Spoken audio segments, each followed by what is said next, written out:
ಒಂದು ಕಡೆ ಫಿಕ್ಸಿಂಗ್, ಇನ್ನೊಂದು ಕಡೆ ಬೆಟ್ಟಿಂಗ್. ಎಷ್ಟು ಬೆಟ್ಟಿಂಗ್ ನಡೆಯುತ್ತೀರಿ ಪಾಪ. ಈ IPL ಹೆಂಗಾಗಿದೆ ಅಂತ ಹೇಳಿದ್ರೆ ನಿಮ್ಮ ಲಿಮಿಟೇಷನ್ಗಿಂತ ಮೇಲೆ ಹೋಗಿ ಆಗಿದೆ. ಅದು ಬ್ರಹ್ಮಾಂಡ ಥರ ಆಗೋಗ್ಬಿಟ್ಟಿದೆ. ಬ್ರಹ್ಮಾಂಡ ಭ್ರಷ್ಟಾಚಾರ ಅಂತ ಹೇಳಿದ್ವಲ್ಲ, ಬ್ರಹ್ಮಾಂಡವನ್ನು ಅಳೆಯೋಕ್ಕಾಗಲ್ಲ ಅಂತೇಳಿ ಅದು ದೊಡ್ಡದಾಗ್ತಾನೇ ಇರುತ್ತೆ, ಅದನ್ನೊಂದು ಕಂಟ್ರೋಲಿಗೆ ತರೋಕ್ಕಾಗಲ್ಲ. ಹಾಗೆಯೇ ಬೆಟ್ಟಿಂಗಲ್ಲಿ ಎಷ್ಟೆಷ್ಟು ಜನ ಪ್ರತಿ ಆಫೀಸಲ್ಲಿ ಪ್ರತಿ ಮನೆಯಲ್ಲಿ ಬೆಟ್ಟಿಂಗ್ ಆಡಿ ಹಾಳಾದವರೇ ಇರೋದು. ಈಗ ಚೆನ್ನೈ ಸೂಪರ್ ಕಿಂಗ್ಸ್ ಬಂಡವಾಳ ಬಟಾಬಯಲಾಗಿದೆ. ಇದು ಲಲಿತ್ ಮೋದಿ ಅವರು ಹೇಳಿರೋದು. ಲಲಿತ್ ಮೋದಿ ಇನ್ನೊಂದು ಮಾತನ್ನು ಕೂಡ ಹೇಳಿದರು, ನನಗೆ ಬೆಟ್ಟಿ ಅಂದರೆ ಮ್ಯಾಚ್ ಫಿಕ್ಸ್ ಮಾಡು ಅಂತೇಳಿ ದಾವೂದ್ ಇಬ್ರಾಹಿಮ್ನಿಂದ ಒತ್ತಡ ಇತ್ತು ಅಂಥೇಳಿ. ಹರಾಜಿನಲ್ಲೂ ಫಿಕ್ಸಿಂಗ್ ಮಾಡ್ತಾ ಇತ್ತಂತೆ ಚೆನ್ನೈ. ಕೆಲ ಆಟಗಾರರನ್ನು ಟಾರ್ಗೆಟ್ ಮಾಡ್ತಾ ಇತ್ತು ಚೆನ್ನೈ. 2009 IPL ಹರಾಜಿನಲ್ಲಿ ಒಂದು ಕಳ್ಳಾಟ ನಡೆದಿತ್ತಂತೆ. ಇಂಗ್ಲೆಂಡ್ನ ಆಂಡ್ರೋ ಫ್ಲಿಂಟ್ಯಾಪ್ ಖರೀದಿಗೆ ಪ್ಲ್ಯಾನ್ ಮಾಡಲಾಗಿತ್ತು. ಒಳ್ಳೆ ಬೌಲರ್ ಆಂಡ್ರೋ ಫ್ಲಿಂಟ್ಯಾಪನ್ನು ಯಾರೂ ಖರೀದಿಸಬಾರ್ದು ಅಂತೇಳಿ ಒಂದು ಆರ್ಡರ್ ಕೊಟ್ಟಿದ್ರಂತೆ ಲಲಿತ್ ಮೋದಿಗೆ. CSK ಮಾಲೀಕರಿಂದ ವಾರ್ನ್, ನೋಡಿ ಅವರನ್ನು ಬಿಡಬೇಡಿ, ಯಾರನ್ನು ಕೂಡ ನಮಗೆ ಬೇಕು ಅವರು ಅಂತೇಳಿ. ಯಾರು ಅವರನ್ನು ಬಿಡ್ ಮಾಡದಂತೆ ಸೂಚನೆ ಕೊಡ್ತಾರಂತೆ ಲಲಿತ್ ಮೋದಿಗೆ. ಆದರೂ ಫ್ಲಿಂಟಾಪ್ ಖರೀದಿಗೆ ರಾಜಸ್ಥಾನ ಪ್ರಯತ್ನ ಮಾಡುತ್ತೆ. ಆದರೆ 9,80,00,000ಕ್ಕೆ ಫ್ಲಿಂಟಾಪನ್ನು ಖರೀದಿ ಮಾಡುತ್ತೆ ಚೆನ್ನೈ. ಇತ್ತ ಅಂಪೈರ್ಗಳನ್ನು ಕೂಡ ಫಿಕ್ಸ್ ಮಾಡ್ತಾ ಇತ್ತಂತೆ ಚೆನ್ನೈ ಟೀಮ್. ಇದು ಲಲಿತ್ ಮೋದಿ ಹೇಳ್ತಾ ಇರೋದು, ಆರೋಪ ಅವ್ರದ್ದು, ರಿಪಬ್ಲಿಕ್ ಹೇಳ್ತಾ ಇರೋದಲ್ಲ, ಅವರ ಆರೋಪ. ತನ್ನ ಪಂದ್ಯಗಳಿಗೆ ಚೆನ್ನೈ ಮೂಲದ ಅಂಪೈರ್ಸ್ ನೇಮಕ ಮಾಡ್ತಾ ಇದ್ರಂತೆ. ಇದನ್ನು ಅಂಪೈರ್ ಫಿಕ್ಸಿಂಗ್ ಅಂತಾರೆ, ಲಲಿತ್ ಮೋದಿ ಹೇಳಿದ್ದಾರೆ. ಒಂದು ಪೊಡಕಾಸ್ಟಲ್ಲಿ ಅವರು ಈ ಹೇಳಿಕೆಯನ್ನು ಕೊಟ್ಟಿದ್ದಾರೆ ಇಂಟರ್ವ್ಯೂನಲ್ಲಿ. ಅದರ ಜೊತೆಗೆ ಹೇಳಿದರು, ನಾನು ಯಾಕೆ ಭಾರತ ಬಿಟ್ಟೆ ಅಂತಂದರೆ ನನ್ನ ವಿರುದ್ಧ ಮ್ಯಾಚ್ ಫಿಕ್ಸಿಂಗ್ ಮಾಡು ಅಂತ ದಾವೂದ್ ಇಬ್ರಾಹಿಂ ಒತ್ತಡ ಹೇರಿದ್ದ, ಕೊಲೆ ಬೆದರಿಕೆ ಹಾಕಿದ್ದ ಅಂತ ಕೂಡ ಹೇಳ್ತಾರೆ. ಬಹುಶಃ ಇವತ್ತು ನಾಳೆ ಇನ್ನೂ ದೊಡ್ಡ ಚರ್ಚೆಗೆ ಕಾರಣ ಆಗ್ಬೋದು. ಓಕೆ, MES ಇದೆ ಅಥವಾ ತಮಿಳು ವಿಚಾರಕ್ಕಾಗತ್ತೆ. ಹಾಗಂತ ಅವರ ದೇಶದಲ್ಲಿ ಅವರ ರಾಜ್ಯಗಳಲ್ಲಿ ಮಾಡ್ಕೋಬೇಡಿ ಅಂತ ನಾವು ಹೇಳ್ತಾ ಇಲ್ಲ. ನಮ್ಮ ತಂಟೆಗೆ ಬರಬಾರ್ದು ನೀವು. ಅದರ ಹೊರತಾಗಿ ಬೇಕಿದ್ರೆ ಸಮ್ಮೇಳನ ಮಾಡೋಣ, ಮರಾಠಿ ಕನ್ನಡ ಸಮ್ಮೇಳನ ಮಾಡೋಣ, ಬೇಡ ಅಂತ ಯಾರು ಹೇಳಿದ್ರು? ಕನ್ನಡ ತಮಿಳು ಸಮ್ಮೇಳನ ಮಾಡೋಣ, ಬೇಡ ಅಂತ ಯಾರು ಹೇಳಿದರು? ನಿಮ್ಮ ಗೌರವ ನಿಮಗೆ, ನಮ್ಮ ಗೌರವ ನಮಗೆ. ನಮ್ಮ ಆ ಆತ್ಮಾಭಿಮಾನಕ್ಕೆ ಧಕ್ಕೆ ಬಂದಾಗ ನಾವಂತೂ ಸುಮ್ಮನೆ ಇರೋದಿಲ್ಲ. ಅದು ಯಾವುದೇ ಭಾಷೆಯಲ್ಲಿರಬೇಕು, ಎಲ್ಲ ಭಾಷೆಯಲ್ಲೂ ಕೂಡ ಆಯಾಯ ಭಾಷೆಗೆ ಆ ಭಾಷೆಯ ಬಗ್ಗೆ ಪ್ರೀತಿ ಇರಬೇಕು. ಎಲ್ಲ ಹೆಂಗೆ IPL ಮ್ಯಾಚ್ಗಳಲ್ಲಿ ಅತ್ಯದ್ಭುತವಾಗಿ ಆಟವಾಡಿದವ ಹೇಗೆ ಇಂಡಿಯನ್ ನ್ಯಾಷನಲ್ ಟೀಮ್ಗೆ ಸೆಲೆಕ್ಟ್ ಆಗ್ತಾನೋ ಅಥವಾ ಒಂದು ಆಯ್ಕೆಗೆ ಒಂದು ಮಾನದಂಡವಾಗುತ್ತೋ, ಹಾಗೆಯೇ ನಮ್ಮ ಆಯಾಯ ಭಾಷೆಗಳು ಭಾಳ ಬಲಿಷ್ಠವಾದಾಗ ಈ ದೇಶ ಬಲಿಷ್ಠ ಆಗುತ್ತೆ. ಫೈನಲಿ ದೇಶನೇ. ಆದರೆ ಕನ್ನಡ ಅನ್ನುವಂಥ ಒಂದು ಅಸ್ಮಿತೆ ಇದೆಯಲ್ಲ, ಅದು ಎಲ್ಲ ರಾಜ್ಯಗಳಿಗೆ ಹೇಳ್ತಾ ಇರುವಂಥದ್ದು. ನಮ್ಮಲ್ಲಿ ಸ್ವಲ್ಪ ಕಡಿಮೆ ಇದೆ. ಅದು RCB ಅಂತ ಟೀಮ್ ಮಾಡಿದಾಗ ಕೇವಲ ಇದು ಕನ್ನಡ ಹೋರಾಟಗಾರರು ಅವರ ಕೆಲಸ ಜವಾಬ್ದಾರಿ ಅಲ್ಲ, ಪ್ರತಿಯೊಬ್ಬರ ಜವಾಬ್ದಾರಿ ಕೂಡ ಅವರವರ ಭಾಷೆಯನ್ನು ಪ್ರೀತಿಸುವಂಥ ಜವಾಬ್ದಾರಿ. ಅದನ್ನು ಹೇಳಿಕೊಡ್ಬೇಕಾಗಿಲ್ಲ, ಅದು ರಕ್ತಗತವಾಗಿ ಬಂದುಬಿಡ್ಬೇಕು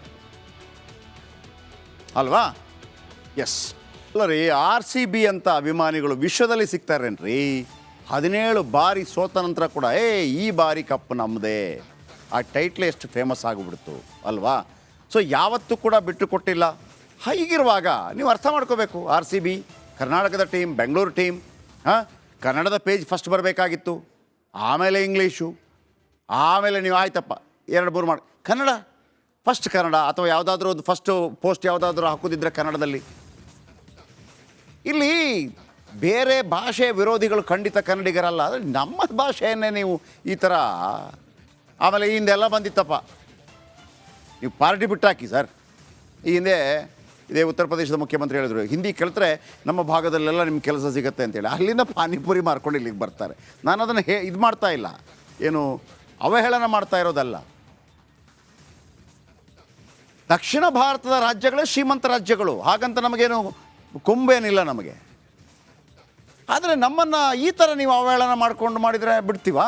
ಸಾಧ್ಯನೇ ಇಲ್ಲ. ಕನ್ನಡವೇ ಸಾರ್ವಭೌಮ. ನಾವು ಹೇಳ್ತಾ ಇದ್ವಿ, ದೇಶದ ವಿಚಾರ ಬಂದಾಗ ನೇಷನ್ ಫಸ್ಟ್, ಕರ್ನಾಟಕದ ಕನ್ನಡ ವಿಚಾರ ಬಂದಾಗ ಕರ್ನಾಟಕ ಫಸ್ಟ್. ನಮಗೆ ಕನ್ನಡಿಗರಿಗೆ RCB ಹಿಂದಿ ಪೇಜ್ ಬೇಕಾಗಿಲ್ಲ, RCBಯಿಂದ ಬೇಕಾಗಿಲ್ಲ. ಹಾಗಂತ ನೀವು ಹಿಂದಿ ಚಾನಲ್ಗಳ ಮುಖಾಂತರ ನೋಡ್ತಿರೋದಂದ್ರೆ ನಮ್ಮದೇನು ಅಭ್ಯಂತರ ಇಲ್ಲ. ಆದರೆ ಕನ್ನಡದಲ್ಲಿ ಅವಮಾನ ಮಾಡಬೇಡಿ, ಕನ್ನಡಕ್ಕೆ ಅವಮಾನ ಮಾಡಬೇಡಿ. ನಿಮಗೆ ಬೆಂಬಲ ಕೊಡ್ತಿರೋದು ಕನ್ನಡಿಗರು. ಈ ಥರದ ಬೆಂಬಲ ಯಾವ ಸೂಪರ್ ಸ್ಟಾರ್ಗೂ ಇಲ್ಲ ರೀ, ಯಾವ ಸೂಪರ್ ಸ್ಟಾರ್ಗೂ ಇಲ್ಲ. ಯಾಕಂದರೆ ಎಂಥದೇ ಸೂಪರ್ ಸ್ಟಾರ್ ಇರಲಿ, ನಾವು ಹೇಳ್ತೀವಲ್ಲ, ರಜನಿಕಾಂತ್, ಅಮಿತಾಬ್ ಬಚ್ಚನ್, ಶಾರುಖ್ ಖಾನ್, ದರ್ಶನ್, ಸುದೀಪ್, ಪುನೀತ್, ಯಶ್ ಎಲ್ಲರೂ ಒಳ್ಳೆ ಸಿನಿಮಾ ಇಲ್ಲ ಅಂತಂದರೆ ನಡೆಯಲ್ಲ. ಅವರು ಒಳ್ಳೆ ಸಿನಿಮಾನೇ ಕೊಡಬೇಕು. ಫ್ಲಾಪ್ ಆಗಲ್ವ ಪಿಕ್ಚರು? ಆಗತ್ತೆ. ಆದರೆ ಇವ್ರದ್ದು ಹಂಗಲ್ಲ. ಇವರು 17 ಬಾರಿ ಫ್ಲಾಪು ಆದರೂ ಕೂಡ RCB ಅಭಿಮಾನಿಗಳು ನಾವು ಹೆಂಗೆ ನೋಡ್ಕೋಬೇಕು ಕನ್ನಡಿಗರನ್ನು ಅಲ್ವಾ? ನೀವು ಬೆಂಗಳೂರಿನ ಹೆಸರು ಇಟ್ಕೊಂಡಿದ್ದೀರಿ. ಕನ್ನಡಿಗರ ಪ್ರೀತಿ ದುರುಪಯೋಗ ಮಾಡ್ಕೋಬೇಡಿ. ನೀವು ಇನ್ನೂ 10 IPL ಸೋತ್ರೂ ಪರವಾಗಿಲ್ಲ. IPL ಕಪ್ RCBಗಿಂತಲೂ, IPL ಕಪ್ ಮತ್ತು RCBಗಿಂತಲೂ ನಮಗೆ ಕನ್ನಡವೇ ಮುಖ್ಯ. ನಮಗೆ ನಮ್ಮ ಕನ್ನಡ ಸ್ವಾಭಿಮಾನವೇ ಹೆಚ್ಚು. 17 ವರ್ಷದಿಂದ ನೀವು ಅದೆಷ್ಟೋ ಪಂದ್ಯ ಸೋತಿದ್ದೀರಿ. ಆದರೂ ಈ ಸಲ ಕಪ್ಪು ನಮ್ಮದೇ. ವಿರಾಟ್ ಕೊಹ್ಲಿ ಬಾಯಲ್ಲೂ ಕೂಡ ಹೇಳುವಂಗೆ ಮಾಡಿದ್ದೀವಿ, ಟ್ರೆಂಡ್ ಆಗೋ ಥರ ಮಾಡಿದ್ದೀವಿ. ನೀವು ಸೋತ್ರೂ ಪರವಾಗಿಲ್ಲ, ಆದರೂ ನಿಮ್ಮ ಬೆನ್ನಿಗೆ ನಿಂತಿರೋದು ಅಭಿಮಾನಿಗಳು. 17 ವರ್ಷದಲ್ಲಿ ಎಂದಿಗೂ ನಿಮ್ಮ ಮೇಲೆ ಯಾರೊಬ್ಬನು ಸಿಟ್ಟಾಗಿಲ್ಲ, ಯಾಕೆ ಸೋತ್ರಿ ಅಂತ ಕೇಳಲಿಲ್ಲ. ಆದರೆ ಕನ್ನಡದ ಫ್ರ್ಯಾಂಚೈಸಿಯಿಂದ ಹಿಂದಿ ಹೇರಿಕೆ ಆಗಬಾರ್ದು. ಕನ್ನಡವಿಲ್ಲದೆ ಹಿಂದಿ ಏರಿಕೆ ಹೆಂಗೆ ಮಾಡ್ತಿರೋದು? ತಪ್ಪಲ್ವಾ? ನೀವೊಂದು ವೇಳೆ ಕನ್ನಡ ಮಾಡಿಬಿಟ್ಟು ಇಂಗ್ಲೀಷ್ ಮಾಡಿಬಿಟ್ಟು ಹಿಂದಿನ ಒಂದು ಇರಲಪ್ಪ ಅಂತಂದಿದ್ರು ಒಂದು ವಿಚಾರ ಬೇರೆ. ಹೇರಿಕೆ ಆಗಬಾರ್ದು. ನಾವು ಹಿಂದಿ ಭಾಷಿಕ ವಿರೋಧಿನ ಅಲ್ಲ, ತಮಿಳೂ ಅಲ್ಲ, ಮರಾಠಿನೂ ಅಲ್ಲ. RCBಯ ಹಿಂದಿ ಬಳಕೆ ನೋಡಲು ಬೇಸರವಾಗುತ್ತೆ.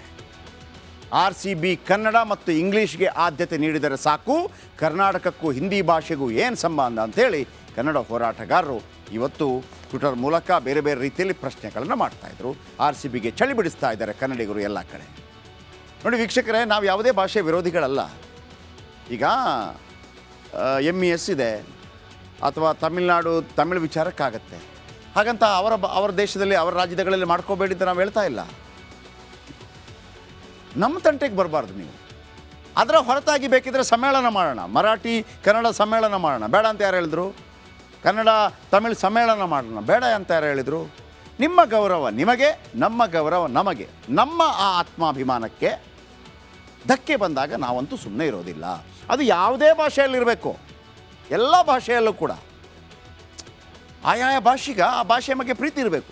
ಎಲ್ಲ ಹೆಂಗೆ IPL ಮ್ಯಾಚ್ಗಳಲ್ಲಿ ಅತ್ಯದ್ಭುತವಾಗಿ ಆಟವಾಡಿದವ ಹೇಗೆ ಇಂಡಿಯನ್ ನ್ಯಾಷನಲ್ ಟೀಮ್ಗೆ ಸೆಲೆಕ್ಟ್ ಆಗ್ತಾನೋ ಅಥವಾ ಒಂದು ಆಯ್ಕೆಗೆ ಒಂದು ಮಾನದಂಡವಾಗುತ್ತೋ, ಹಾಗೇ ನಮ್ಮ ಆಯಾಯ ಭಾಷೆಗಳು ಭಾಳ ಬಲಿಷ್ಠವಾದಾಗ ಈ ದೇಶ ಬಲಿಷ್ಠ ಆಗುತ್ತೆ.